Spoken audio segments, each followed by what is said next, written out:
আমি তো প্রবাসে ছিলাম আপনার 6 বছর। এখন আর আমি প্রবাসে যেতে চাইতেছি না। এখন ভালো একটা ছেলে পেলে আমি বাংলাদেশে থাকবো। আচ্ছা আপু, জি বলেন। আপনি একটু বলবেন আপনি কোন টাইপের ছেলে খুঁজতেছেন?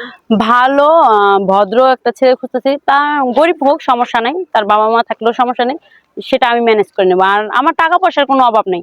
যদি আমাকে যে বিয়ে করবে, আমার যে টাকা আছে ব্যাংকে 5 লাখ টাকা আছে, ওই টাকাটা ওকে দিয়ে দেবো পুরো। আর আমার যে বাড়ি ঘর আছে ওগুলিও দিয়ে দেবো, সমস্যা নেই। কিন্তু ও যদি নিজের কর্ম না থাকে, আমি কর্ম দিয়ে দেবো। ও, কর্ম দিয়ে দিবেন। জি। তাহলে আপনি এই জন্য কি আজকে এখানে এই পার্কে আসার উদ্দেশ্যটা কি আপনি একটু বলবেন? উদ্দেশ্য আসার, আমি একটা ভালো পাত্র খুঁজতেছি। আর আপনাকে ফোন দিয়ে আনছে এই জন্য, আমি এই ভিডিওটা বানানোর জন্য। এই ভিডিওটা আপনাদের পেজের মাধ্যমে ছাড়বেন, অনেক দর্শক আছে তারা দেখবে।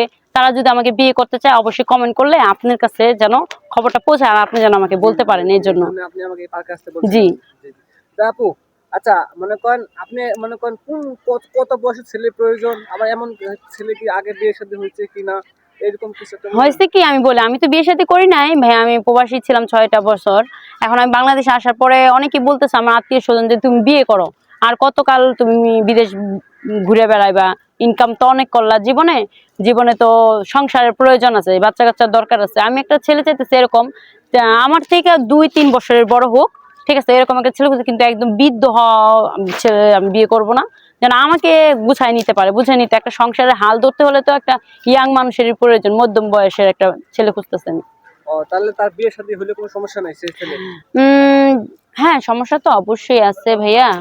এখন হইতেছে কি আপনার এই সমস্যা হইতেছে, ওনার যদি ওয়াইফ মারা যায় তাহলে এই ক্ষেত্রে সমস্যা নেই, ঠিক আছে। কিন্তু ওনার বউ আছে, এই বিদায় যদি উনি আসে আমাকে বিয়ে করতে চায়, তাহলে ওই ধরনের ছেলে আমি বিয়ে করবো না। সুপ্রিয় দর্শক বন্ধুরা, আপনারা বুঝতে পারছেন, মানে আপু এমন একটা ছেলে খুঁজতেছে তার বউ মারা গেছে, তার বউ চলে গেছে, এরকম কোনো ছেলে থাকলে যোগাযোগ করবেন। উনার আপু বয়স মানে সম্ভবত 25-26 বছর বয়স, অতএব 30 বছর মধ্যে বয়সের মধ্যেই কোনো ছেলে থাকলে আমাদের সঙ্গে যোগাযোগ করবেন। আপু তার জন্য একটা উপযুক্ত ছেলে খুঁজতেছে।